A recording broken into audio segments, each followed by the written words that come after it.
Caver Dale Green discovered Nutty Putty in 1960 and named it after the clay he found in much of its 1,400 feet of chutes and tunnels.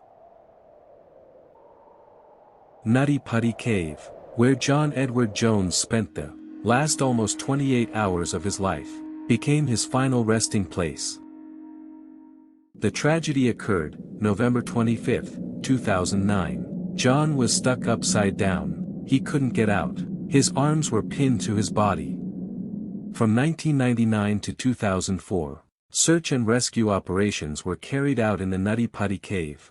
July 29, 1999, Chris Hale and Chris Merrow, both 17 years old, were trapped in a part of the cave known as the Birth Canal, about 120 feet underground, with no way to move forward or backward, spending about 12 hours in narrow passage of the cave. March 17, 2001, two 13-year-old Boy Scouts from Sandy were trapped in underground caves for about 4 hours before rescue teams pulled them out. The teenagers were treated for dehydration and fatigue at the scene. August 20, 2004, Brock Clark, a 16-year-old Orem boy, was stuck upside down in a cave while spelunking with friends. He was too weak to stand on his own. I was in the cave for more than 12 hours. September 4, 2004, 23-year-old student David Crowther of Harper's Ferry, West Virginia, became stuck in a narrow cave passage and was trapped for about 8 hours while rescuers tried to free him. John Edward Jones was the last person to explore Nutty Putty Cave. John attended medical school in Virginia, where he lived with his wife Emily and 1-year-old daughter Lizzie. Their second child was due in June. The two brothers met for Thanksgiving at their parents' home in Stansbury Park. It was their first visit to Nutty Putty and a return to childhood family caving trips. John entered the cave on November 24, 2009, with other friends and family members on a tour organized by his brother Josh. The group explored a large chamber called the Big Slide before John and Josh broke away from the two friends to find a challenge, a narrow but passable passage called the Birth Canal. They split up and began looking for it in niches and hallways. John chose a waist-high opening to explore. He was wearing a 1970s-style rainbow-colored headlamp that his father had bought for the family camping trips of his childhood. John entered the hole headfirst, pushing with his hips, belly, and fingers.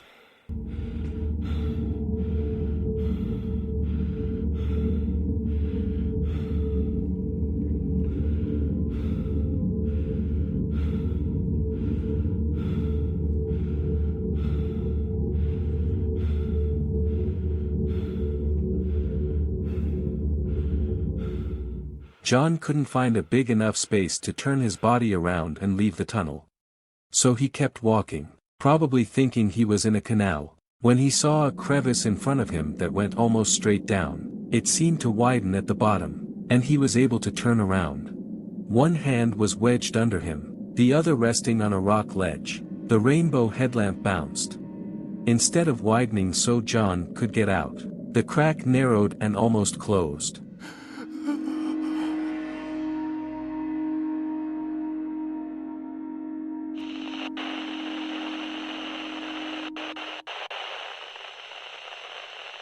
Rescuers believe John retracted his chest to explore the crevice, slid his torso over a rock ledge and descended into the 10-inch wide crevice. But as his rib cage expanded again, he got stuck.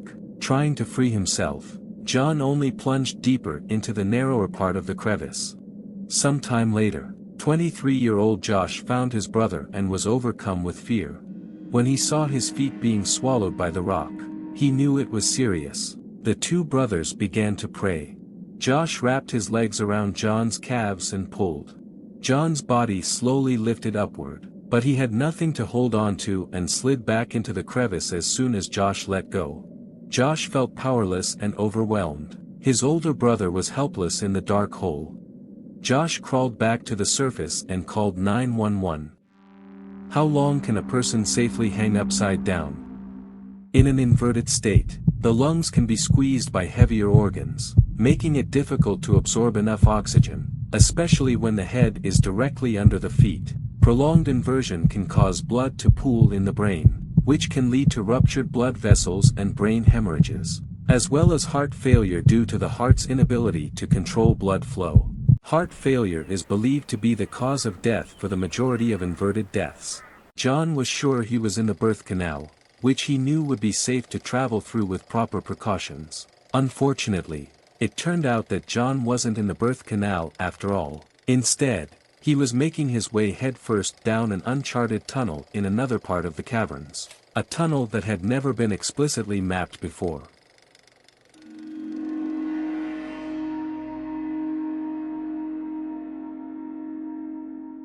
Rescue teams arrived at the Nutty Putty entrance around midnight, and half an hour later speleologist Susie Mottala was the first to reach John.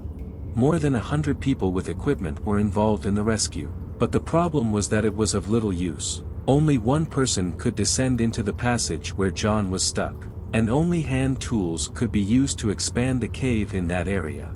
She tied the webbed rope around John's ankles and realized that pulling him out of the cave would be like swimming back against a very strong current. Inside the tunnel, Susie tried everything she could think of to free John.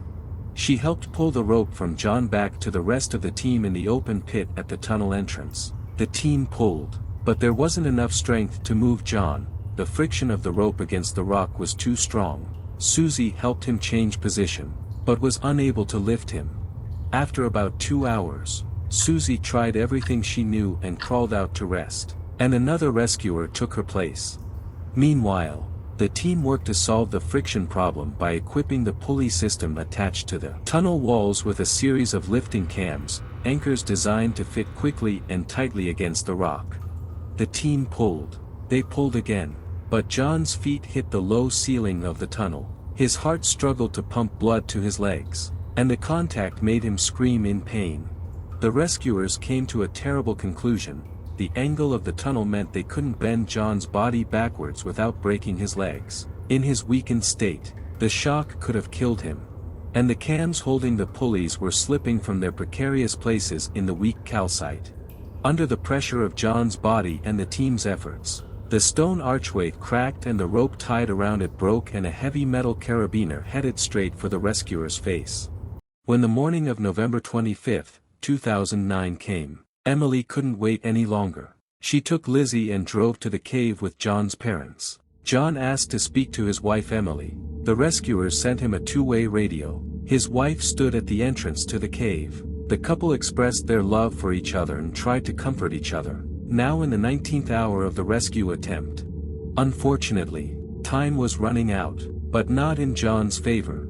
On November 25 at 11:56 p.m., a paramedic crawled into the cave and pronounced John dead. He died of suspected heart failure shortly before midnight. After a failed attempt to save John, government officials decided it was too dangerous to remove his body from the cave. They informed his family, who agreed to leave John Jones' body in the cave, which eventually became his grave. The young cavers who discovered Nutty Putty Cave in 1960 probably had no idea that it would become a famous cave visited by thousands of tourists every year. And, of course, they didn't know that half a century later a tragic incident would occur in the cave, after which Nutty Putty would be sealed forever with a thick layer of concrete. Nutty Putty Cave was closed with a concrete plug on December 3, 2009. At the spot where the entrance used to be, family and friends erected a memorial plaque in honor of John Jones. A total of 137 rescuers worked hard for 28 hours to save John, but they had to leave the scene empty-handed and heavy-hearted. One of the rescuers said that it was his toughest rescue in his 29 years as a search and rescue volunteer. Speleotourism is a very interesting hobby, but it is also a terribly dangerous one. The tragic fate of John Jones in Nutty Putty Cave has sparked serious public debate about safety in underground exploration and raised important questions about caving training, safety standards, and how to respond to emergencies in such environments. Friends, if the video aroused your interest, share your impressions in the comments. How do you feel about speleotourism? Give a like, subscribe to the channel and be sure to click on the bell to not miss new videos.